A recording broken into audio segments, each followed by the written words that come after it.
Welcome. We are continuing our trip to the Yukon as we study God's Word. Last episode, we talked about our higher power and how He reveals Himself in creation. Today, we'll look at His higher plan and what happened. We were created to enjoy life. God made us perfect in body and mind. Our thoughts, ambitions, and goals were always beautiful and in harmony with God. We had joy talking with Him personally, live, in person. But after sin, after choosing self over faith, that God's got our back, that all changed. I won't go into the fall of man except to say both Adam and Eve had an informed choice. They were warned of the risks, yet believed the lie that God was holding something good back. In this act of lack of faith, they disobeyed God in eating from that tree of knowledge of good and evil. You might ask, why was the test so small? Why would billions be doomed to suffer for one or two little mistakes? Let me pose another question.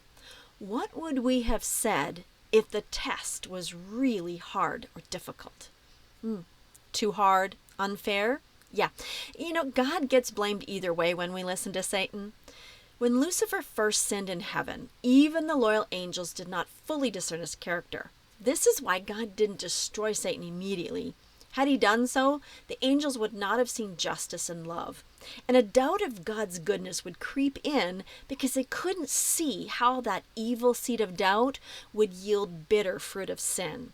Jesus talks about this in Matthew 13:24-43, where an enemy is sowed tares, and that the wheat and the tares must grow together because if you take up the tares, you might uproot the wheat at the same time. If you'd like to explore this more, in the description I'll have a Bible study link. But for now, let's focus on God's plan to remedy the situation.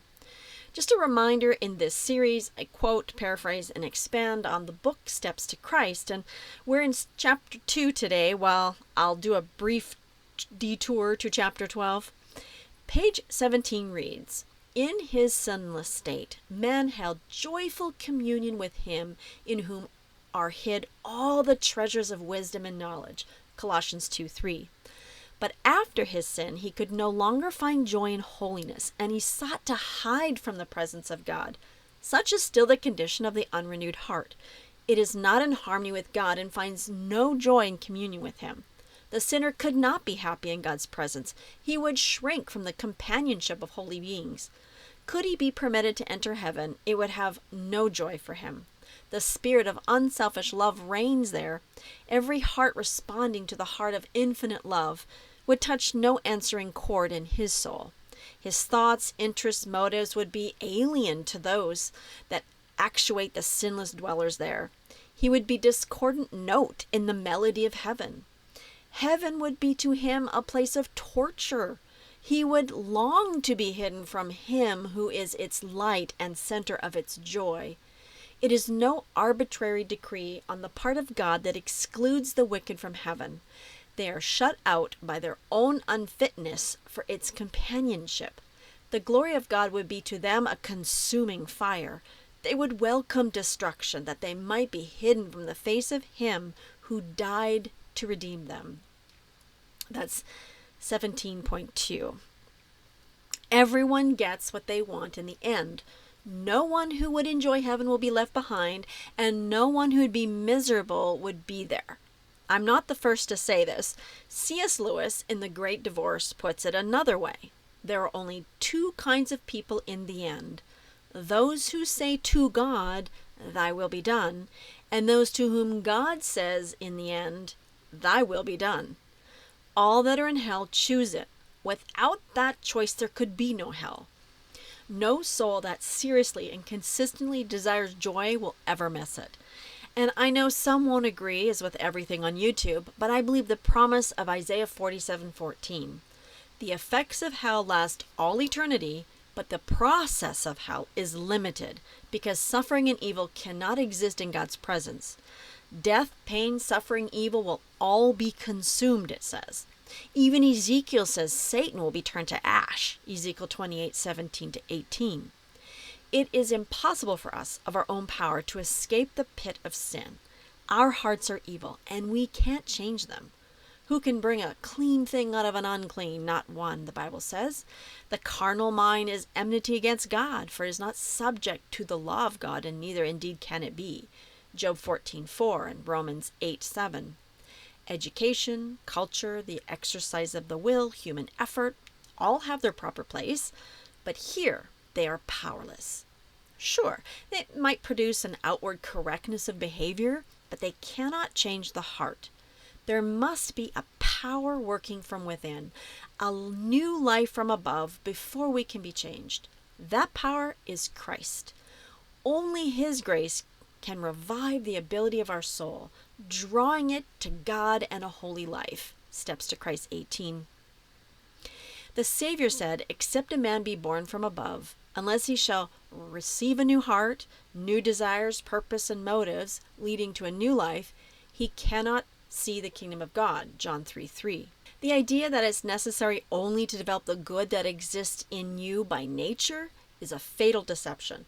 The natural person receives not the things of the Spirit of God, for they are foolishness to him. Neither can we know them, because they're spiritually discerned. Marvel not that I say unto thee, thee must be born again. 1 Corinthians 2:14, John 3:7. Of Christ it is written, "In him was life, and the life was the light of men." The only name under heaven given among men whereby we must be saved. John 1:4, Acts 4:12. Steps to Christ 18 we're still in. Again, I'm paraphrasing. Let's take that detour to chapter 12, what to do with doubt. Many, especially young in the Christian life, are troubled by doubt and skepticism. They encounter things in Scripture they can't explain, and they ask, why can't this be explained? And how is this possible? Or how shall I know the exact right way? If the Bible is the Word of God, how can I be free from doubt? Here's the thing. God does not ask us to believe without sufficient evidence. His existence, His character, and the truthfulness of His Word are established by abundant testimony that appeals to reason. Yet He's not removed the possibility of doubt. Faith must rest on evidence. Those who wish to doubt will find opportunity, while those who desire truth will find sufficient evidence for it. It's impossible for finite minds to fully comprehend the infinite one. Canst thou by searching find out God? Canst thou find out Almighty unto perfection? It is as high as the heaven. What canst thou do? Deeper than hell. What canst thou know? Job 11:7 and 8. Even the most intelligent and theologically educated mind cannot fully grasp His character or work. Paul declares, "Oh, the depths of the riches both of the wisdom and knowledge of God! How unsearchable are His judgments, and His ways past finding out." Romans 11:33. The Word of God, like the character of its divine author, presents mysteries that can never fully be comprehended by finite beings. How sin got started, how it entered our world, the incarnation of Christ, regeneration, the resurrection, and many other subjects are too deep for the human mind to fully understand or comprehend. But we have no reason to doubt God's Word because we cannot understand all the mysteries. No, really, this is evidence there is an infinite being bigger than ourselves. In nature, we're constantly surrounded with mysteries we cannot fathom.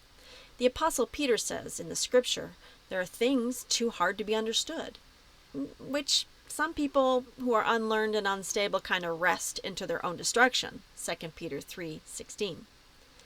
The difficulties of Scripture have been urged by skeptics as an argument against the Bible. But so far from this, they constitute a strong evidence of His divine inspiration. Though God remains clothed in mystery, His character is sure and revealed by Jesus, the Bible, and nature. Clouds and darkness are around Him, but His righteousness and judgment are the foundation of His throne. Psalm 97:2. We can understand enough of His dealings to see His boundless love and mercy united with infinite power. What is revealed for our good, beyond that, we are called to trust the omnipotent hand and the loving heart of God.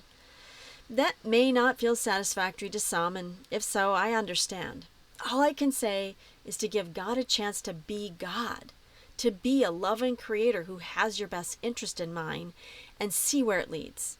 Okay, back to Steps to Christ, chapter 2. God's higher plan is for us to be changed into new creatures, to be like Him, and He provides the means to do so with the higher provision. More on that in our next episode. It's not enough to know God is loving and kind, to see the wisdom and justice of God's law, to understand it's founded on love. Paul saw this. I consent unto the law that it is good. The law is holy, and the commandment is holy and just and good. But he added, in the bitterness of his soul anguish and despair, I am carnal, sold under sin. Romans 7:16, 12, and 14. Kind of in a different order there. Paul longed for purity, righteousness, which he was powerless to attain. He cried out, O wretched man that I am, who shall deliver me from this body of death? Romans 7:24. Such is the cry that has gone up from burdened hearts all over the world throughout many generations. There's only one answer. Behold the Lamb of God, which taketh away the sin of the world. John 1:29. Many Bible stories illustrate this. After deceiving Esau, Jacob fled. Alone and cut off, he feared his sin had separated him from God. In sorrow and guilt, he lay down on the ground. As he slept, a strange light appeared, and he saw a ladder reaching from earth to heaven, with angels ascending and descending. From above came a message of comfort and hope. In that moment, Jacob saw what his soul needed, a Savior. With joy, he realized there was a way for him, a sinner, to be restored to God. The ladder represented the Messiah, the only connection between God and humanity. Christ confirms the ladder is himself in John 1:51. Through sin, humanity was cut off from God. But through Christ, heaven and earth are linked again. By his merits, he has bridged the gap sin created so that heaven can again reach us. Christ connects us in our weakness with the source of infinite power. Pages 19 to 20 or so. Our best efforts to improve ultimately fall short if we leave out the only true source of hope and help. Every good gift and every perfect gift is from God, James 1:17. Genuine excellence of character cannot exist apart from him. Whether we believe he exists or not, it's just not possible. The only path that leads to God is through Christ and his righteousness. He declares, I am the way, the truth, and the life. No man cometh unto the Father but by me. John 14:6. As we drive, we might miss signposts and not realize the name of the road. We might not know who built the road, or we might incorrectly think we're in one location when in fact we're in another. But what we know or don't know doesn't change the facts. And just because someone's on the right path, the higher path God created, doesn't mean they'll recognize it. And the opposite is also true. Well, why do I point this out? Because it's not for us to judge those who don't recognize Jesus as the Savior.